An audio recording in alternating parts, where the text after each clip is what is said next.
함께 하나님을 예배하겠습니다. 여호와의 집, 우리 여호와의 성전, 곧 우리 하나님의 성전들에 서 있는 너희여 여호와를 찬송하라. 여호와는 선하시며 그의 이름이 아름다우니 그의 이름을 찬양하라. 여호와께서 자기를 위하여 야곱 곧 이스라엘을 자기의 특별한 소유로 택하셨음이로다.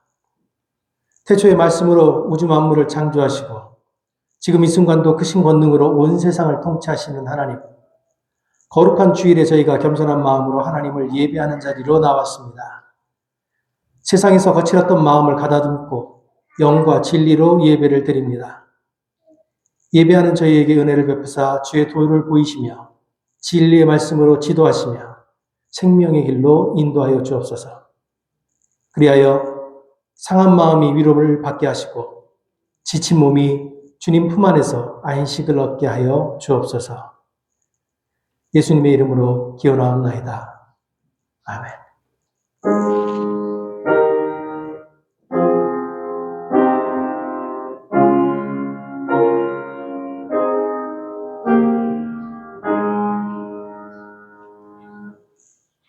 수리전 높이서 기도하실 때 다 함께 기도하겠습니다. 아버지 하나님, 지난 한 주간도 저희를 인도하여 주시옵시고 또 이렇게 사랑하는 형제 자매를 주님께 예배드릴 수 있게 하여 주심을 감사합니다. 주님, 저희들 이렇게 주님 앞에 모였습니다. 지난 한 주간도 저희들을 지켜주시옵시고 필요한 것으로 채워주시옵시고 또 저희들을 인도하여 주심을 감사드리옵니다. 아버지 하나님, 저희들이 드리는 예배와 찬양을 받아주시옵소서. 지금 여행 중에 몇몇 가정들이 있습니다. 주님, 그들이 어디에 있든지 그들이 그 있는 자리에서 주님의 영광을 나타내게 하시옵시고 주님께 예배드리게 하여 주시옵소서. 주님, 저희들이 계획을 세우고 기도를 하고 이렇게 해야지 생각하고 일을 행합니다. 또 길을 떠나고 결정을 짓지요. 그러나 그 일이 주님의 뜻이 아니거나 때가 아니라면 주님께서는 결코 허락지 않으심을 알고 있습니다. 아무리 저희들이 주님께 때를 쓰고 악을 쓰며 우리의 뜻대로 해달라고 주님께 조르지만은 아버지 하나님께서는 결코 용납지 않음을 알고 있습니다. 그리고 아무리 저희들이 가기도 싫고 그래서 꾀도 부리고 요나처럼 하나님을 피하여 요리조리 피하면서 도망다니지만은 그것이 주님의 뜻이라면은 저희들이 어디를 가든지 아버지 하나님의 뜻대로 일이 성사되는 것을 알고 있습니다. 그래서 저희들이 할 수 있는 일은 오직 한 가지, 열심히 기도하고 열심을 다하여 노력하는 그 일뿐은 저희들이 할 수가 없습니다. 그래서 주님의 뜻이 이 세상에 이루어지고 하루속히 아버지 하나님의 나라가 이 세상에 이루어지기를 기도드립니다. 그러니 아버지 하나님, 저희들에게 믿음을 주시옵시고 인도하여 주시옵시며 성령님이 항상 함께하여 주시옵시고 하나님의 뜻을 깨달을 수 있는 지혜를 주시옵소서. 지금은 예배를 시작하는 시간이 오니 저희들의 예배와 찬양을 받아주시옵시고 기뻐하여 주시옵소서. 이 모든 말씀 저에게 사랑을 가르쳐 주시고 구원하여 주시며 세상 모두의 주인이 되신 우리 주 예수 그리스도의 이름을 받들어 기도드렸습니다. 아멘. 오늘 우리에게 주시는 말씀은 구약성경 창세기 14장 17절로 24절의 말씀입니다. 아브라함이 그돌라오멜과 그와 함께한 왕들을 쳐부수고 돌아올 때에 소돔 왕이 사회의 골짜기 곧 왕의 골짜기로 나와 그를 영접하였고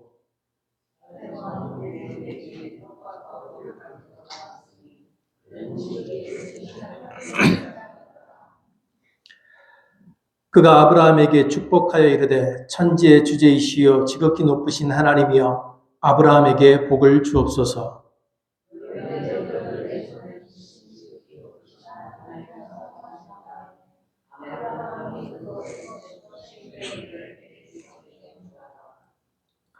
소돔 왕이 아브라함에게 이르되 사람은 내게 보내고 물품은 내가 가지라.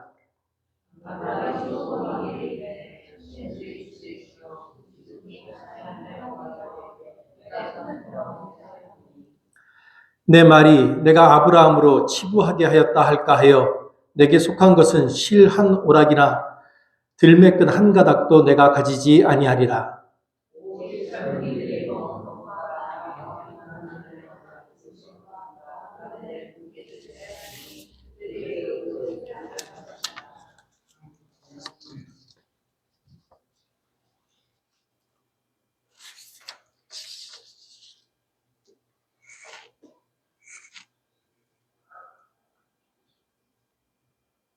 아브라함이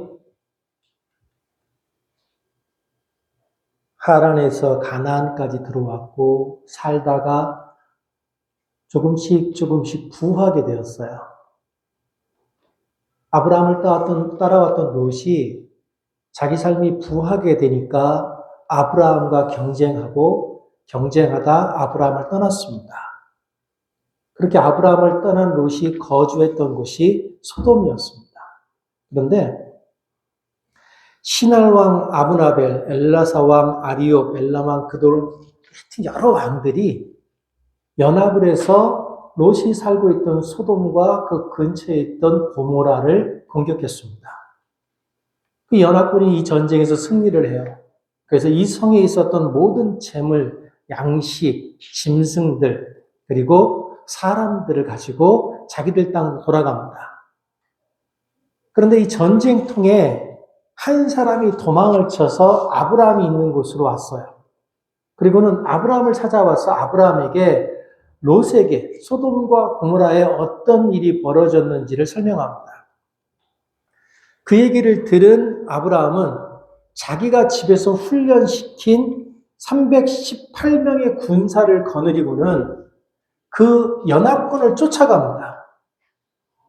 그 쫓아가서 그들이 뺏어간 모든 재물, 짐승, 그리고 사람들을 자기의 조카 롯을 포함한 사람들을 다 구원했습니다. 아브라함이 4개의 부족이 합쳐진 그 연합군을 공격하러 갈 때 자기가 집에서 훈련시킨 318명의 군사를 가지고 이 전쟁에서 승리할 수 있을 것이라고 확신하지 못했습니다. 왜냐하면 너무 군사적인 차이가 많이 났기 때문입니다. 군사의 숫자적인 차이만 나는 게 아니고 군사의 훈련도 많이 차이가 났을 겁니다. 그런데 이 확실하지 않은 전쟁에서 아브라함이 승리했습니다. 물론 아브라함도 혼자 가진 않았어요. 자기가 훈련시킨 318명의 군사와 함께 주변에 있던 다른 부족과 연합해서 그들을 쫓아갔던 겁니다. 어쨌든 4왕 연합군을 아브라함이 격퇴했습니다. 이 전쟁에서 승리한 이 이야기는 믿는 사람들이 입장에서 보면 굉장히 영웅적인, 감동적인 이야기입니다. 그런데 이 영웅적이고 감동적이게 보이는 이 이야기에 매우 이상한 점이 있습니다. 오늘 본문에서 그 이상한 이야기가 2가지가 나오는데 하나는 멜기세덱에 관한 거고 하나는 이 소돔 왕에 관한 겁니다. 14장 17절과 18절을 보면 아브라함이 전쟁에서 승리하고 돌아올 때에 멜기세덱이 갑자기 나타납니다. 그 떡과 포도주를 가지고 나와서는 뭐라 그러냐면 그가 제사장이 하나님이었대요. 근데 하나님의 제사장이었던 이 멜기세덱이 계산자군인 아브라함을 맞이하면서 너희 대적을 내 손에 붙이신 그 하나님을 찬송할지로다 라고 얘기합니다. 좀 뻔뻔해 보이지 않습니까? 이 전쟁에서 하나님이 너희를 이기게 하실 것이다 라는 이야기를 하려면 전쟁이 시작되기 전에 와야죠. 전쟁에 나가는 사람의 마음이 얼마나 불안하겠어요. 그러면 그 불안한 마음을 가지고 있는 사람을 찾아와서 하나님께서 너와 함께 하신다. 하나님께서 너를 도와주실 것이다. 하나님께서 네가 이 전쟁에서 승리하게 하실 것이다. 라고 얘기를 해줘야 돼요. 근데 아브라함과 그의 군사들이 불안에 떨고 있을 때 멜기세덱은 어디에서 보이지 않았어요.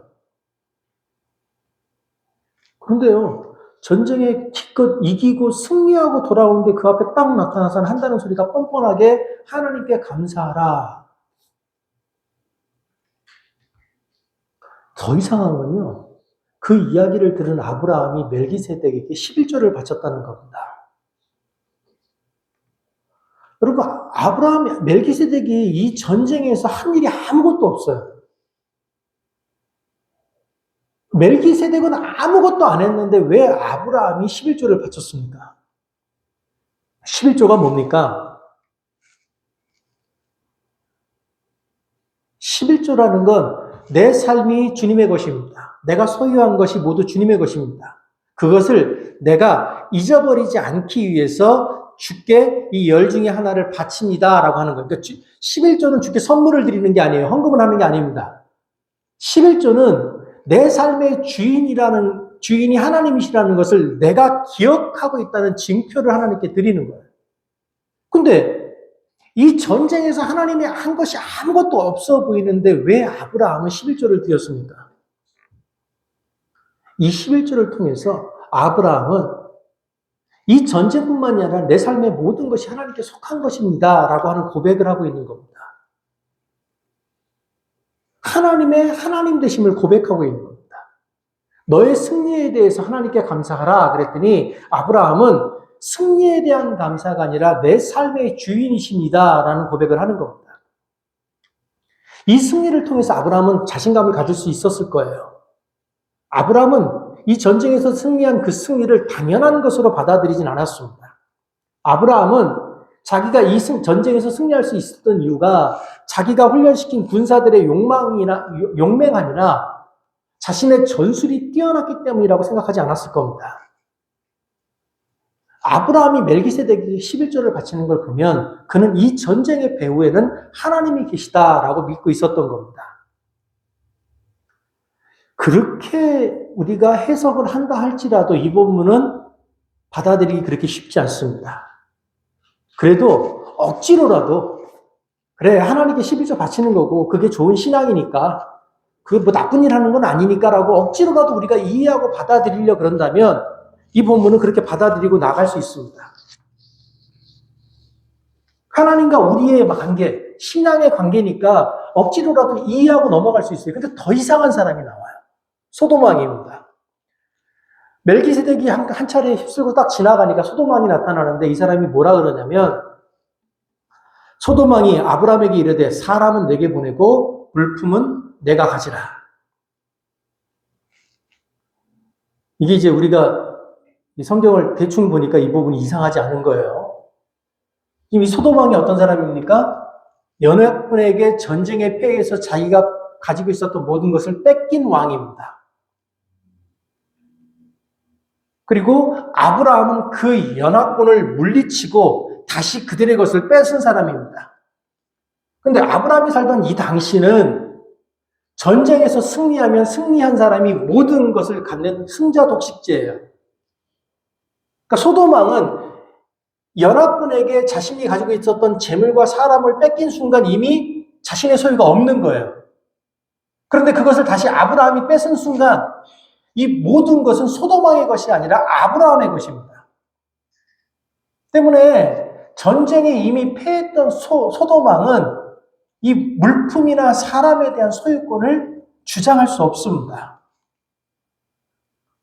그런데 전쟁에 패해서 도망쳤던 소돔 왕이 전쟁에 이겨서 전리품을 취해가지고 오는 아브라함 앞에 나타나서 한다는 말이 아주 선심 쓰듯이 야, 돈 되는 건 네가 다 가져. 그냥 내 사람들만 나한테 다시 보내. 라고 말합니다. 만약 여러분이 이 시대에 살다가 이렇게 전쟁을 해서 전리품을 취해 오는데 전쟁에 패했던 왕이 여러분 앞에 나타나서 이렇게 말한다면 뭐라고 말씀하실래요? 그냥 저 패야죠. 다시는 그런 소리를 못하게 패야죠. 당시 배경에서요, 소돔 왕이 죽기를 각오하지 못했다면 할 수 없는 말입니다. 정신이 나가지 않은 이상은 할 수 없는 말을 하고 있는 겁니다. 전혀 그 당시 상황에서는 상상할 수 없는 말을 소돔 왕이 지금 하고 있는 겁니다. 그런데 아브라함은 이 소돔 왕보다도 더 정신 나간 소리를 합니다. 아브라함이 소돔 왕에게 이르되 천지의 주제이시여 지지극히 높으신 하나님 여호와께 내가 손을 들어 맹세하노니 내 말이 내가 아브라함으로 치부하게 하였다 할까 하여 내게 속한 것은 실 한 오락이나 들매끈 한 가닥도 내가 가지지 아니하리라. 소돔 왕의 것이 아니에요. 아브라함의 겁니다. 전쟁에 승리했으니까. 그런데 네가 나한테 나중에라도 헛소리 할 것이 두려워서 아무것도 갖지 않겠다고요. 이미 자기한테 넘어온 소유권을 포기하겠답니다. 왜 포기하냐면 내가 만약 이 재물을 가져갖고 후에라도 내가 더 부하게 되면 네가 주변 부족들에게 그때 아브라함이 내 것을 가져가서 부자가 됐어 라고 말하는 소리를 듣기 싫다는 겁니다. 아브라함은 자신의 삶을 움직여 가시는 분이 하나님이라고 믿어요. 근데 그 자신의 삶을 움직여 가시는 하나님의 역사에 소돔 왕이 숟가락 얹는 것을 싫어한 겁니다. 소돔 왕이라고 하는 허접한 인간이 하나님의 역사에 숟가락을 얹어서 아브라함이 부자가 된 것, 아브라함이 강성한 부족을 이룬 것은 다 내가 도왔기 때문이야 라고 말하는 것이 싫었던 겁니다. 그것을 용납할 수 없었던 겁니다. 그래서 자신의 권리를 포기하는 겁니다. 여러분, 그리스도인의 긍지라고 하는 게 바로 이런 겁니다. 그리스도인의 긍지라고 하는 건 눈앞에 보이는 어떤 것을, 눈앞에 보이는 그 작은 이득을 위해서 하나님의 이름을 팔지 않는 겁니다. 그런데요, 자기가 소유한, 자기 것이라고 주장해도 누구도 말할 수 없는 그 모든 것을 포기한 아브라함의 그 다음 말이 참 멋있습니다. 오직 젊은이들이 먹은 것과 나의 동행한 아넬과 에스골과 마므레의 분깃을 제할지니 그들이 그 분깃을 가질 것입니다. 그러니까 아브라함이 지금 이렇게 말하는 거예요. 나는 너에게 속한 모든 것을 단 하나도 갖지 않겠다. 그런데 나와 함께 전쟁에 나갔던 318명의 군민과 그들이 먹었던 것과 내가 이 전쟁에 나갈 때 나와 동맹했던 사람들의 몫은 네가 가져갈 수 없다는 거예요. 아브라함은요, 소돔 왕이 가졌던 소돔 왕의 재물, 그것으로 인해서 자기 삶에 어떤 흠깃이 나는 것도 거절했어요. 그러나 내가 취할 수 있는 이득은 포기할 수 있으나 나와 함께 했던 사람들의 이득을 내 믿음을 위해서 포기시키지는 않았다는 겁니다. 제가 지난 2년 정도 설교를 하면서 계속 이렇게 강조했던 말이 있습니다. 믿음이라고 하는 건 내가 믿는 바를 내가 내 삶에서 살아내는 것이지 내가 믿는 바를 다른 사람에게 강요하는 게 아니라는 거예요. 아브라함은 자기가 믿는 바대로 자기 믿음의 순결함을 지키기 위해서 자기의 소유와 재물, 사람을 다 포기했습니다. 아브라함의 이런 행동을 오늘날 우리는 교회에서 헌신이라고 말합니다. 그런데 아브라함은 자기와 함께 했던 318명의 군인과 자기와 동맹으로 맺고 이 전쟁에 참여했던 사람들에게 자신의 믿음, 자신의 헌신에 동참하라고 강요하지 않았습니다. 그 사람들의 몫은 그 사람들이 가져야 한다라고 소돔 왕에게 아주 분명하게 말했습니다. 자신의 믿음을 지키기 위해서 내 주변 사람들을 희생시키지 않았다는 겁니다. 그런데 오늘날 많은 그리스도인이 자기의 믿음을 지키기 위해서 타인을 죽이는 행위를 합니다. 여러분, 타인을 죽이는 행위, 타인에게 헌신을 강요하는 건 믿음이 아닙니다. 우리가 정말 하나님을 믿는다면 그 믿음은 당연히 우리 자신을 죽여야 합니다. 내가 나 자신을 죽이는 우리의 믿음의 행위를 본 다른 사람이 성령의 감동을 받아서 믿음을 가지게 되고 그들도 또한 성령의 감동을 받아서 자신의 믿음으로 자신을 죽임으로 타인을 감동하게 하는 것, 그것이 믿음입니다. 아브라함은 믿음이 어떤 것인지 오늘 확실하게 보여주고 있습니다. 오늘 우리는 이 아브라함을 통해서 믿는 사람이 어떻게 살아가야 하는지를 배워야 합니다. 믿음의 사람은요, 사회적 혼란과 문제의 원인이 자기에게 있다고 고백하는 사람들입니다. 아브라함이 왜 전쟁을 했습니까? 네 왕국 연합군이 소돔과 고모라를 침략을 했는데 이 전쟁과 아브라함이 무슨 관계가 있습니까? 이 연합군이 소돔과 고모라를 갑자기 공격을 했는데 그게 도대체 아브라함과 어떤 관계가 있습니까? 이건 그냥 다른 나라 왕들의 이야기입니다. 이건 그냥 정치적인 이야기입니다. 그런데 왜 아브라함이 이 전쟁에 참석했습니까? 그 전쟁의 한복판에 롯이 살고 있었기 때문입니다. 요나가 하나님의 명령을 거부하고 배를 타고 도망쳤습니다. 요나가 도망칠 때 하나님께서 풍랑을 일으켜서 요나가 타고 있던 그 배의 갈 길을 막으셨습니다. 풍랑이 너무 거세지고 배가 무너질 것 같으니까, 배가 침몰할 것 같으니까 사람들이 제비를 뽑아서 이 풍랑의 원인이 누구에게서 인한 것인지, 누구 때문인지 알아보자 하고 제비를 뽑았고 요나가 뽑혔습니다. 제비에 뽑힌 요나가 이렇게 말합니다. 나는 히브리 사람이고 하나님을 경외하는 사람인데 내가 지금 하나님의 명령을 거부하고 도망치고 있는 중이다. 이 모든 일은 나 때문에 일어난 일이다. 요나 때문에 풍랑이 일어난 겁니다. 다른 말로 하면 우리 중 한 사람 때문에 이 사회가 혼란스러워지고 있는 겁니다. 그리스도인 중 한 사람 때문에 국가 간의 전쟁이 벌어지고 있는 겁니다.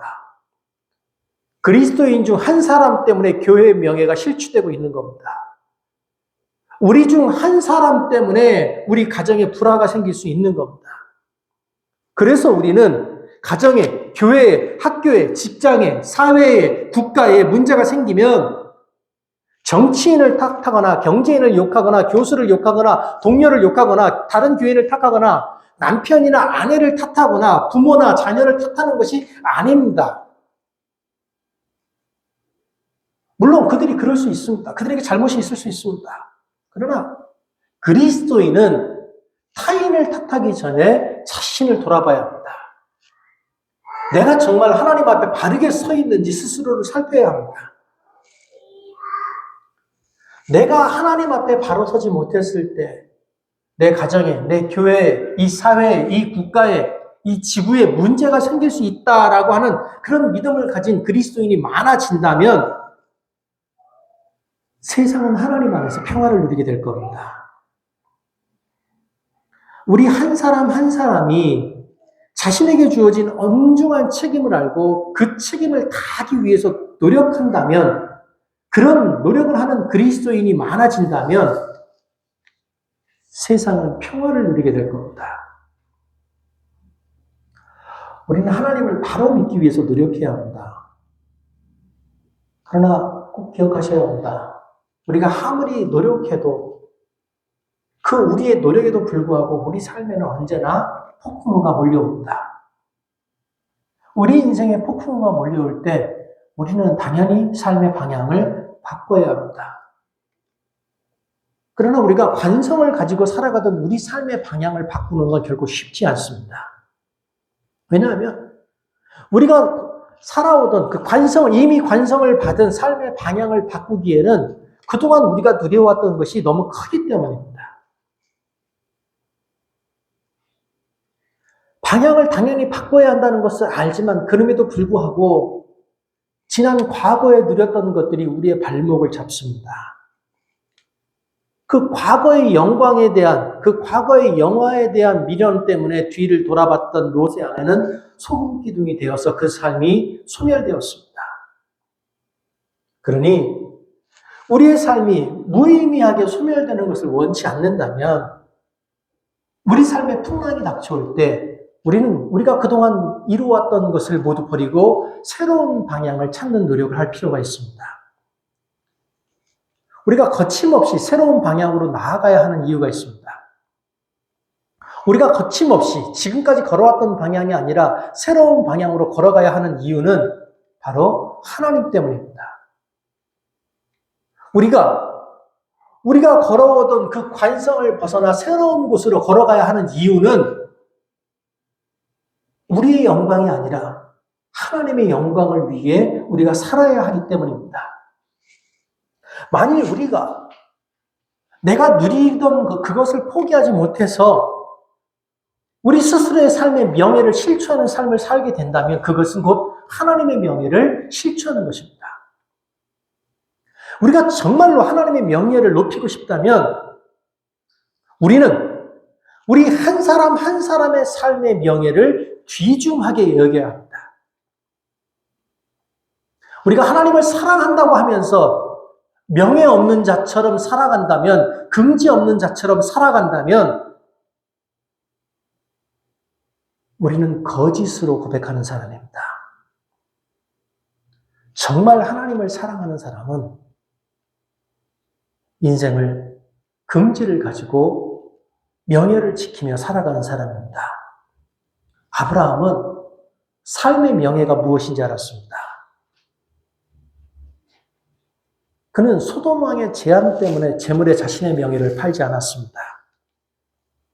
물론 아브라함이 그 재물을 가졌다고 해도 아무 문제가 되지 않았을 겁니다. 그 시대가 그런 시대였기 때문입니다. 또 아브라함은 자신이 그 재물을 가졌을지라도 그 재물을 혼자 차지할 사람이 아니었습니다. 그는 배포 있게 전쟁에서 차지한 그 전리품을 주변의 많은 사람들과 나누면서 주변 사람들과 좀 더 좋은 관계를 만들었을 겁니다. 그러나 아브라함은 그것을 포기했습니다. 왜냐하면 내가 그것을 취하는 순간 그 재물로 인해서 내 명예에 흠집이 나고 내 명예에 흠집이 나는 순간 내가 믿는 하나님의 이름에 흠집이 나기 때문입니다. 바울은 이렇게 말합니다. 그런즉 너희가 먹든지 마시든지 무엇을 하든지 다 하나님의 영광을 위하여 하라. 먹든지 마시든지 무엇을 하든지 다 하나님의 영광을 위하여 하라.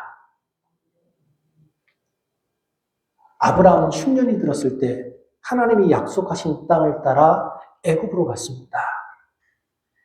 그는 인생의 고난 앞에서 하나님을 믿는 자가 어떤 삶을 살아야 하는지 그 긍지도 명예도 잃어버렸습니다. 긍지도 명예도 잃고 애굽으로 내려갔던 아브라함은 그 애굽 땅에서 자기 아내를 2번이나 빼앗겼습니다. 그리고 이 처참한 인생의 경험을 통해서 아브라함은 하나님이 어떤 분인지를 배웠습니다. 하나님이 어떤 분인지 알게 된 아브라함은 가나안으로 돌아와서 하나님의 자녀로 살기 위한 삶에 노력을 했습니다. 그는 조금씩 삶을 통해 하나님의 영광을 드러내는 사람으로 자라가기 시작했습니다. 그리고 어느 순간 명예, 금지를 위해서 죽을 수도 있는 사람이 되었습니다. 그리스도인은 무언가 대단한 것을 이뤄내는 사람이 아닙니다. 그리스도인은 자신의 삶의 자리에서 주님이 주신 삶을 명예롭게 살고 긍지를 지키며 살다 그저 이름도 빛도 없이 죽어가는 사람입니다. 그리스도인은 들에 피어난 들꽃과 같은 사람입니다. 들꽃이 아름다워 보이나 그 들꽃이 지고 나면 들꽃의 진자리는 아무도 찾지 못합니다. 그러나 하나님은 그런 들꽃같이 살았던 아브라함을 기뻐하셨습니다. 아브라함을 보며 기뻐하셨던 그 하나님이 지금 이 자리에 앉아있는 우리를 보면서도 기뻐하실 수 있기를 바랍니다. 기도하겠습니다.